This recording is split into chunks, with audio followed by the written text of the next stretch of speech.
House Leader, third party. Thank you, Honourable Speaker. Elizabeth and Ed Brennan moved onto their property on Goldstream Heights Road in Shawnigan Lake 14 years ago. They sourced their water from a well, and at the time there were no water quality issues. But 7 years ago, their well, which sits next to a property that has been operating as a dumping site for soil, showed a marked increase in lead levels, 20 parts per billion. Since that time, several sites along Stebbings Road and Goldstream Heights Road have accepted hundreds of thousands of tons of soil with little to no oversight from the provincial government. The situation for the Brennans is much more dire. Lead levels in their well have now skyrocketed to 80 parts per billion, more than 16 times the acceptable levels for lead. My question through you, Honourable Speaker, is to the Minister of Health. Island Health staff have been to this home and determined that the lead is not coming from the plumbing, indicating the lead is indeed in the well water. Will Island Health also test for hydrocarbons in the Brennan's water?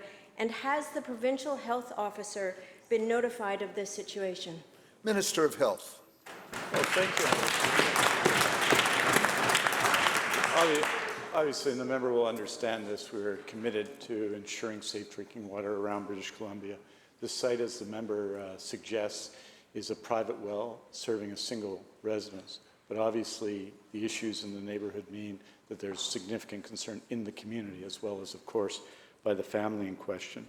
Island Health, as the member suggested, did on-site testing on October 10th. They found lead levels above acceptable levels, above the guidelines of the Canadian Drinking Water Quality. And so they're determining, as they are working together with the family and with the community, they're determining the source of the contamination, which I think is an important question to determine. And once that's been determined, Island Health will make recommendations as to what actions can be taken. And the member will know, and I think she's received such briefings as well, that the Provincial Health Officer and others, of course, are aware of this file and will be happy to provide the member with a briefing. House Leader, third party on a supplemental. Thank you, Honourable Speaker. I would recommend that to look for the source of contamination. The site directly adjacent to the Brennan's property was determined in 2012 to have contamination of lead as well as hydrocarbons. This was a concern for the community of Shawnigan Lake at the time. Very little action has been taken.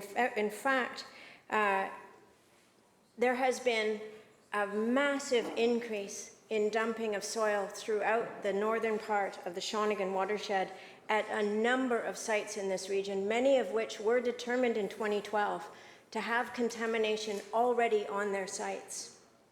Now we have a situation where a local well has lead levels as high as 80 parts per billion and far above the acceptable concentrations in the drinking water guidelines. My question through you, Honourable Speaker, is again to the Minister of Health. Leadership is needed to protect drinking water now more than ever. Will the Ministry of Health now coordinate an action plan to identify the risks that all of these sites pose to drinking water in Shawnigan and identify the necessary steps to ensure that these risks are addressed? Minister of Health. Well, thank you, Honourable Speaker. And as the member will know, because she's raised them before, there are significant issues with respect to contaminated sites that the Minister of the Environment is taking the lead on at Shawnigan Lake. And these are obviously significant questions for the community and indeed, I think, for the whole province. In this case, Island Health is taking leadership. They're taking action on this matter. They've been to the site. They're taking action. They're going to be making recommendations as to what action is taken. The member is quite right.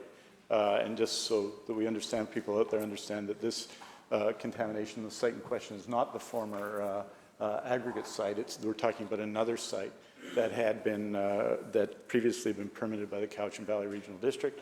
Action may need to be taken, and that is why Island Health is taking the steps to get to the facts, to get to the fundamental information. So any action we take is made on the basis of evidence.